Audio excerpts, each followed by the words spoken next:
மார்கழி மாதம், அதாவது தமிழ்நாட்டு வெப்பநிலைப்படி நம்ம வந்து மார்கழி மாதம் ரொம்ப குளிர் இருக்கும். ரொம்ப தாங்க முடியாது. அத நினைச்சு பயப்படுவாங்க. மழை காலம் ரொம்ப குளிரா இருக்கும்.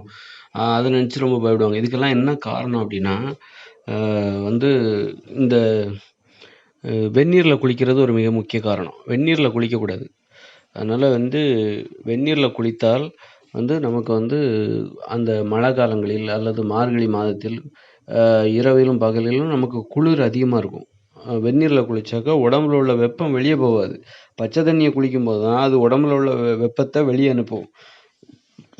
அதனால வெந்நீர்ல குளிக்கும்போது நமக்கு சுகமா இருக்கலாம். ஆனா பச்சை தண்ணில குளிக்கிறது தான் எது கஷ்டமா இருக்கோ அதுதான் நமக்கு நன்மை தரும். வெந்நீர்ல மிதமான சூடு உள்ள வெந்நீர்ல குளிக்கும்போது நமக்கு ரொம்ப சுகமா இருக்கும். அதாவது ஒரு குளிர்காலத்துல வெந்நீர்ல குளிக்கும்போது குளிக்கிறது ரொம்ப எளிதா இருக்கும்.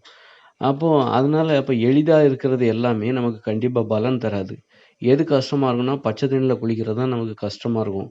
அந்த கஷ்டம் தான் அந்த மழை காலத்துல ஏற்படுற குளிரையும், குளிர்காலத்துல ஏற்படுற குளிரையும் நமக்கு தாங்குவதற்கு வழி செய்யும்.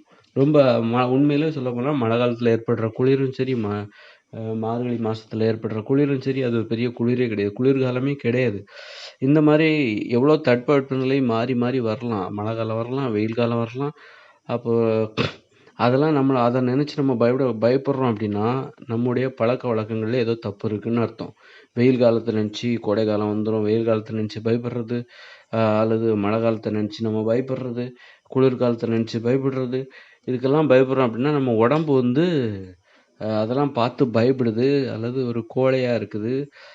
அல்லது அந்த தட்பவெப்பநிலையை எதிர்கொள்வதற்கு அ த ஒரு அந்த தகுதி உடம்புல இல்ல. அ அப்படின்னு அர்த்தம். அதாவது எதிர்ப்பு சக்தி இல்லன்னு அர்த்தம். இதெல்லாம் எதிர்கொள்கிற சக்தி நமக்கு உடம்புல இல்ல. இயற்கை தட்பவெப்ப நிலைகளை எதிர்கொள்கிற சக்தி, அந்த திறன் உடம்புல இல்ல. அந்த திறன் உடம்புல இருந்துச்சுனாலே, நமக்கு குளிர்காலம் எல்லாமே ஒரே காலம் மாரி தான் இருக்கும். எல்லாமே தினசரி ஒரே நாள் மாரி தான் இருக்கும். இன்னைக்கு மாரி தான் நாளைக்கு இருக்கும், நாளைக்கு மாரி தான் அடுத்த நாளும் இருக்கும். அது மாரி வெயில் காலம் மாரி தான் குளிர்காலமும் இருக்கும், குளிர்காலம் மாரி தான் வெயில் காலமும் இருக்கும். வித்தியாசத்த உணர்வோம். ஆனா அது நம்மள அத பார்த்து நம்ம பயப்பட மாட்டோம். அதனால உடம்ப தயார் செய்யணும். நம்ம அப்போ உடம்ப சரியாக கையாள தெரிந்து கொள்ள வேண்டும். தற்காலிக ஒரு இன்பத்திற்கு ஆசைப்பட்டு வெந்நீர்ல குளிச்சீங்கன்னா, அன்னைய நாள் முழுதுக்கு குளிர்காலங்களில குளிரா இருக்கும். ரொம்ப குளிரா இருக்கும். வெளிய வர்றதுக்கே நமக்கு பயமா இருக்கும். சோம்பேறித்தனமா இருக்கும். ஏதாவது ஒரு கதகதப்பான இடம் இருந்தா, நம்ம அந்த இடத்துலயே இருக்கிற மாரி இருக்கணும்னு தோணும். வெளிய வர்றதுக்கே நமக்கு அச்சமா இருக்கும். ஆக சோம்பேறித்தனம் ஏற்படும். அதனால நோய் எதிர்ப்பு சக்தி குறைஞ்சு போயிடும். வெந்நீர்ல குளிச்சோம்னு வச்சுக்கங்களேன், அத வழக்கமா வைத்துக் கொண்டால் நோய் எதிர்ப்பு சக்தி குறைந்துவிடும். நோய் எதிர்ப்பு சக்தி குறைஞ்சவங்களுக்கு தான் வெயில தாங்க முடியாது. மழை குளிரை தாங்க முடியாது. குளிர்காலத்தில் உள்ள குளிரை தாங்க முடியாது. அதனால வெந்நீர்ல குளிச்சாக்கா நோய் எதிர்ப்பு சக்தி குறைஞ்சு போயிடும். அதனால பச்சை தண்ணில குளிக்க பழகுங்க. நான் தமிழ்நாட்டு சீதோஷ்ண வெப்பநிலை பத்தி தான் எனக்கு அத பத்தி தான் தெரியும். மத்த நாடுகள பத்தி எனக்கு தெரியாது. அ அப்போ எதுவா இருந்தாலும் சரி, அங்க உள்ள இயற்கையான வெப்பநிலையில் உள்ள இயல்பான வெப்பநிலையில் ஏன்னா வெந்நீருங்கிறது செயற்கையா நம்ம அடுப்புல பானைய வச்சு அதில தண்ணிய ஊத்தி சூடு பண்றது தான் வெந்நீரு. அதனால அது செயற்கையானது தான். ஆனா இப்போ பச்சை தண்ணில குளிக்கிறோம் அப்படின்னா, அது இயற்கையான வெப்பநிலையில உள்ள சும்மா அப்படி ஒரு கிணத்துல வாளி வச்சு கோரியோ அல்லது மோட்டார் போட்டு தண்ணி இறைச்சு குளிக்கிறோம். அப்போ எந்த ஊர்லயும் அப்படி ஒரு வழக்கம் இருக்கும். எந்த ஊர்லயும் வெந்நீருங்க நம்ம அடுப்புல போட்டு தான் பண்ணுவோம். சில குளிர் பிரதேசங்கள்ல வெந்நீர் ஊற்றுகள்லாம் இருக்கும். அங்க உள்ள குளங்கள்ல வெந்நீர் வரும். அப்ப அவங்க அப்படி குளிச்சுக்கலாம். அப்படி இல்லாதவங்க அங்க இருக்கிற தண்ணியில குளிக்க பழகணும். அங்க இருக்கிற இயல்பான வெப்பநிலையில உள்ள தண்ணி, இயல்பாக கிடைக்கக்கூடிய தண்ணீர்ல குளிக்க பழகணும். அது கொடைக்கானலா இருந்தாலும் சரி, நான் ஒரு வாட்டி கொடைக்கானல் போனேன். அப்போ நான் வெந்நீர்ல குளிக்கல.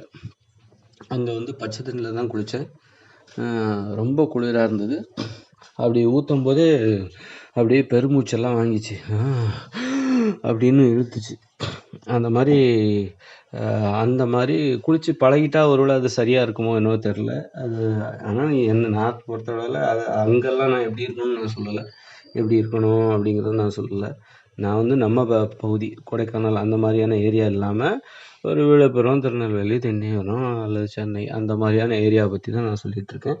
அங்க பெரும்பாலும் பச்சை தண்ணில குளிக்கிறது தான் நல்லது. ஏதாவது உடம்புக்கு நோய் வந்ததுன்னா, காய்ச்சல் அந்த மாரி ஏதாவது நோய் வந்தா மட்டும் ஏதாவது நோய் வந்தால் மட்டும்தான் வெந்நீரில் குளிக்கணும். சும்மா சும்மா வெந்நீரில் குளிக்கக்கூடாது. அதே மாதிரி சும்மா சும்மா இப்போ வெந்நீரை குடிச்சிக்கிட்டும் இருக்கக்கூடாது. வெந்நீரை வந்து அதிகமாக குடிச்சு எப்போ பார்த்தாலும் வெந்நீரை குடிச்சிக்கிட்டே இருக்கிறது, சூடாக குடிக்கிறது, சூடாக டீ குடிக்கிறது, மிதமான வெப்பத்தில் குடிக்கணும். இது போன்ற விழிப்புணர்வுகளை நம்ம வந்து நாமளே நம்ம நிறைய பரிசோதனை செய்து வளர்த்து கொள்ள வேண்டும்.